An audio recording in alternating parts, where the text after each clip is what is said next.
there's an emotional connection. If you think about how many people drink Starbucks coffee here? You know that caramel macchiato that you just ordered cost Starbucks 27 cents to make, and yet they just separated you from over $5. There's an emotional connection. It's not just a coffee that you go there to drink. It's the connection with the people, it's a retreat. They're on about every street corner, so there's a convenience there as well. So that is not only the passion behind the brew that they're serving, but it's the people, it's the emotion, and then they stand for something. If you look at the culture that they breed for their team, what they give back to the community, people feel good about being a barista there, or saying to come up in front of a room and say, I work for Starbucks. It's there and it's a passion. So not only from the external standpoint, from their customers, but the internal. So we liken that to the sales force and the people that you're bringing into your organization. Think about those cultures that you are nurturing and designing. Are they one of compassion? Is there camaraderie? Is there connection? Consistency. Think about your Starbucks connection. Is there consistency at every point when you go in? That cup of coffee is the same regardless where you go, but they also care. And so take a look at the mentor that you are to all of those and the cultures that you're creating within your own organization. Okay. We're continuing on the topic of culture, and we may subject you to a YouTube ad. Who here has ever seen the movie Glengarry Glen Ross? Yeah. Just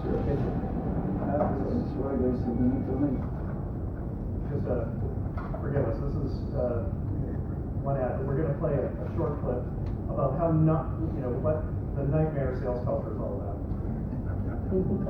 And your name is your wanting.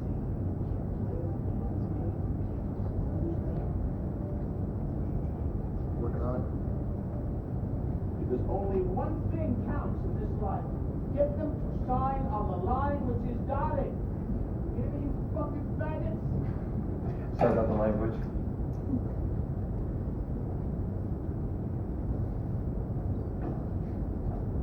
A, B, C. A, always B, B, C, closing. Always be closing. Always be closing. AIDA, attention, interest, decision, action. Attention. Do I have your attention? Interest. Are you interested? I know you are, because it's fuck or walk. You close or you hit the bricks. Decision. Have you made your decision for Christ? AIDA. Get out there. You got the prospects coming in. You think they came in to get out of the room? So, let me actually, I work for Art. Art can talk about some of these caustic cultures, or really what it's not like, or what it does to companies like we've just experienced. Yeah, so two comments that this little clip reminds me of. Number one, if you're a startup, probably don't hire somebody from a big corporate organization, because you need to have them washed through a startup first, number one. Number two, make sure that the culture matches. Culture is important, and it's set by the top person in the organization. That man or woman who's the CEO, they have to set that culture. Quick story about a meeting that I was at about 2 years ago here in South Denver at the Marriott Hampton. So there was a CEO group that had some outside speakers. But before the whole half-day session started, the organizers said, which of those CEOs that are here in the audience, how many of you are chief sales officers? And of course, most of the hands went up. Then what I noticed was, for the people that didn't raise their hands, the organizers of the conference quietly went around, walked them out of the room, gave them a nice gift certificate for the Brown Palace for dinner for two and a couple of other things, and asked them to leave. Because if you're the CEO and you're not the chief sales officer, wrong choice. Jason, you can. Well, I was just gonna add, I mean, I think both Pamela and Art's points are really valid around defining the core values of your company, and then making sure that everybody's all on the same page with those values. I think it's really important. It goes from sales all the way through to the executives, to be in line with those core values. And definitely, we run across a lot of sales organizations, and very few are like that, more like along what Pamela was saying. So, when it comes down to it, my experience has mainly been inside and outside sales. A lot, I've made thousands of cold calls. One of the tricks, and we mentioned Starbucks, we've mentioned many companies here. All that comes down to this single inflection point, I will argue. It's your cold call. Your cold call is your elevator pitch. So if you run into somebody in an elevator, what do? You gotta nail the cold call, the elevator pitch. I put them one in the same. If you can't get it out in 15 seconds, 20 seconds, you've lost them. We have, not my Mexican grandmother, we may have my grandma Foy up here. So one of the lessons I would do is like, could she get it? Could my grandmother get it? And that seems a little bit of fluff, but it's not. You have to be able to bring it down to the level to where your grandmother gets it. Let me give you a success story. 6-7 years ago, I was working for a food tech company up north.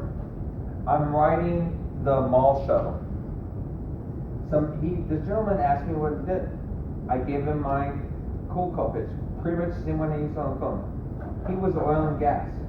He was able to come back to me and use his words to tell me what I did. At that moment, I knew I had a success. Let me also emphasize one moment. This is as grunt work as you're going to get, but this is as important as you're going to get. You're going to get the crap beat out of you.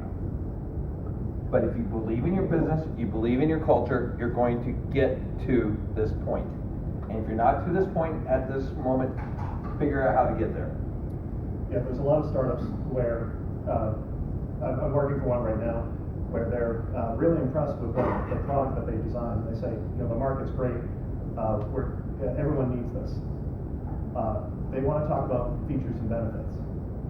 What you have to do is take a look at your own product, your offering as it stands today, and translate that. Okay, financial goals, business goals.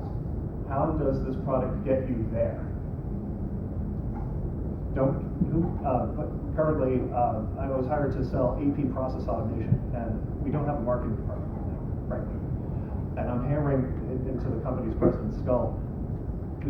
Our customers do not care about AP process automation. They care about improving their bottom lines, about streamlining their operations, and making life easier for their employees. And we get some messaging out about that. It's fake, it's work in progress, but think about that, turn this around. It's kind of counterintuitive. Don't scream, I'm so great, I'm so great, I'm so great. Your message needs to be, here's why you want to work with me. Bob brings up a good point. And this is the duopoly of technology. We have to fight. It's a struggle. We have to look at ourselves. We have to stretch our brain cells to where it's like there's still something in there. And at the same time, being in sales, marketing, startup, we have to transcend ourselves. We have to be able to put ourselves out there. We have to get in the mind of the customer. Will this help the customer? Not how cool I am, not how smart I am. Will this help the customer? If it doesn't, your cold call pitch, your culture, everything else is going to be up. Any feedback from the panel? Yeah, I like it. It takes 4 seconds for somebody to form an opinion. And I know you said, hey, you can't get your elevator pitch out in that 15 seconds, but only 4 seconds for someone to look at you. So when you're showing up, one, how are you presenting yourself? And how well do you articulate the message and the words that we use? Because language matters. So if you think about, take 3 adjectives that you think truly define your company and that also align with your value system. So if somebody had to echo your message back to somebody else, truly the advocacy